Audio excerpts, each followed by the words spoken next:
नमस्कार मित्रमैत्रिणींनो, आज आपण पाहणार आहोत अगदी झटपट बनणारे 10 मिनिटात ते म्हणजे बटाट्याचे वेफर. अगदी बाहेर मिळतात ना त्याच पद्धतीचे बनवणार आहोत. बनवायलाही सोपे आहेत, जास्त साहित्य नको आहे, मुलांच्या अगदी आवडते आणि बनतात अगदी कुरकुरीत असे. चला, जास्त काही न बोलता पटकन आपण या रेसिपीला सुरुवात करूया. त्यासाठी काय करायचं, इथे मी घेतले लाल बटाटे आणि त्याचबरोबर घेतले आपले दुसरे बटाटे ठेवले. म्हणजे यासाठी की तुमच्याकडे जरी लाल बटाटे मिळाले नसतील तर तुम्ही या बटाट्यांनी सुद्धा वेफर बनवू शकता. लाल बटाट्याने सुद्धा वेफर अगदी जास्त चांगले होतात. पण तुम्हाला जर मिळत नसेल तर हरकत नाही, तेही घेऊ शकता. आता इथे मात्र काय करायचं, बटाटे अगोदर स्वच्छ धुवून घ्यायचे. धुतल्यानंतर कपड्याने पुसायचे आणि त्यानंतर ह्या बटाट्यांना आपण सोलून घ्यायचं. तिथे मी जे लाल बटाटे तेच घेणार आहे. आपण कधीही वेफर बनवताना काय करतो, की जेव्हा बटाटे अगोदर सोलून घेतो, मग पाण्यातनं काढतो, बर्फाच्या पाण्यात टाकतो, कपड्यावर टाकतो, तेलामध्ये आपण त्याला मिठाचं पाणी टाकतो. इथे तसं काहीही करायचं नाही आहे.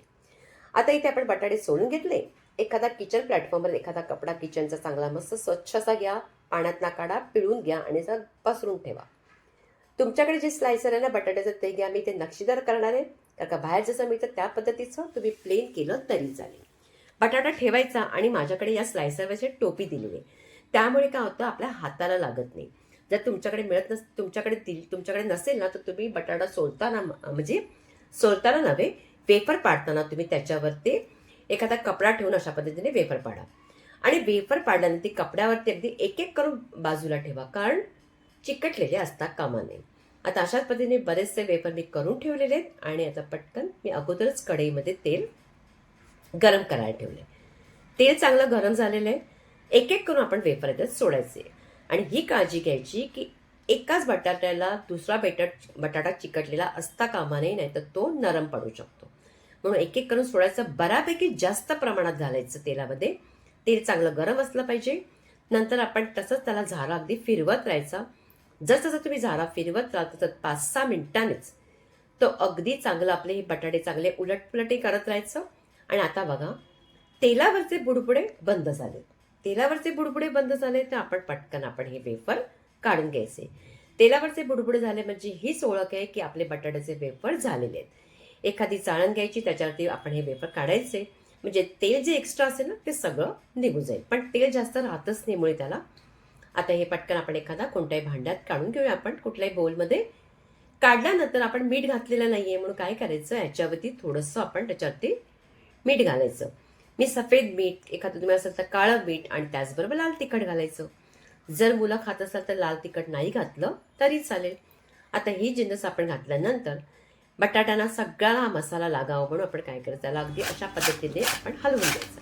म्हणजे पुरेपूर तो मीठही लागतं. आणि बघा आता मस्तसे आपले बटाटे हातात घेताच तुम्हाला कळेल अगदी कुरकुरीत असे बटाटे झालेले आहेत. बघा, अगदी तोडतानाच कळतात की किती मस्त कुरकुरीत झाली.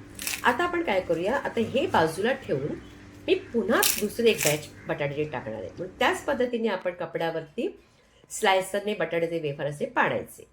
पाडताना मात्र आरामशीर पाडा, अगदी म्हणजे जोरात पाडायचे नाही. लवकर लवकर पाडले तर मात्र ते पातळ शेतात, पातळ होता कामा नये म्हणून अगदी आरामशीर पाडायचे. जसं प्रोसिजर अगोदर केलं होतं तेलामध्ये टाकायचे, त्याच पद्धतीने आपण इथे तशाच पद्धतीने तळून घ्यायचे.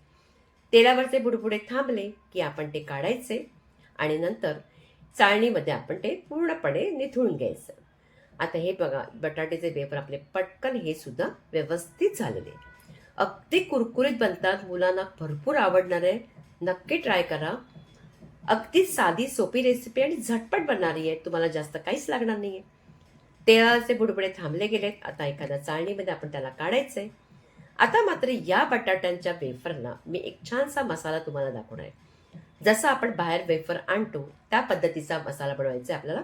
अगदी छान लागतो. एकदा करून तर पहा, तुम्हाला हा सुद्धा मसाला आवडेल. त्याच बोलमध्ये मी घेतले आणि त्याचबरोबर या वेफरवर छोटे छोटे तुकडे झाले होते अगदी. तो चुरा सुद्धा मी अगदी फेकला नाहीये. तो चुरा सुद्धा मी त्याच्यामध्ये टाकलाय, कारण तो वाया घालवायचा नाही, कारण तोही कुरकुरीतच बनतो. आता ह्याला सुद्धा आपण काढून घ्यायचे. काढल्यानंतर आपण मसाल्यासाठी इथे घ्यायचंय अर्धा चमचा सगळं घ्यायचंय. सफेद मीठ, त्याचबरोबर काळं मीठ थोडंसं घ्यायचंय, चाट मसाला, आमचूर पावडर घ्यायचे आणि जिरेपूड घ्यायची. आणि इथे घेतला मी पुदिनाचा पावडर आणि हळद आणि आता मिक्स करायचं आणि हा मसाला मस्त रेडी झाला. पुदिनाचा पावडर तुम्हाला जर करायचा असेल तर तुम्ही पंख्याखाली वाळू शकता किंवा तुम्हाला जर मायक्रोवेव्हमध्ये सुद्धा तो झटपट होतो. काय करायचं, पुदिना अगदी धुवायचा स्वच्छ, कपड्यावरती घालायचा, नंतर मायक्रोवेव्हमध्ये ताटामध्ये तुम्ही काय करायचं, 1-1 मिनिटं ठेवायचं, 1 मिनिटं ठेवायचं, काढायचा, 1 मिनिटं ठेवायचा, काढायचा, असं 4 मिनिटं ठेवायचं आणि काढायचा. म्हणजे आपला पुदिनाचा पावडर रेडी होतो. तर बघा, हा आपला मसाला रेडी झाला आणि आता आपण पटकन ह्या बटाट्यावर टाकून त्यालाही हलवून घेतले. आता दोन्ही पद्धतीचे तुम्हाला मसाले मी दाखवले, तिथे मी प्लेन केले आणि या पद्धतीचा मसाल्याने अगदी चटपटीत बनतात. नक्की करून बघा. साधी सोपी रेसिपी आहे, झटपट बनणारी आहे, सगळ्यांना आवडते अशी आहे आणि मुलांचे तर अगदी आवडते. हवाबंद डब्याचे असे वेफर करून ठेवायचे, अगदी सुट्टीमध्ये मुलांना खायला अगदी छान आहे. तर आपले बघा बटाट्याचे वेफर रेडी झाले. तुम्हाला रेसिपी कशी वाटली कॉमेंट्स करून नक्की सांगायचे. आवडल्या जास्तीत जास्त लाईक करायचे, प्रत्येकांकडे शेअर करायचे. शॉर्ट व्हिडिओ पाहायला विसरायचं नाहीये. पुन्हा भेटायचे आपण एका छानशा रेसिपी बरोबर.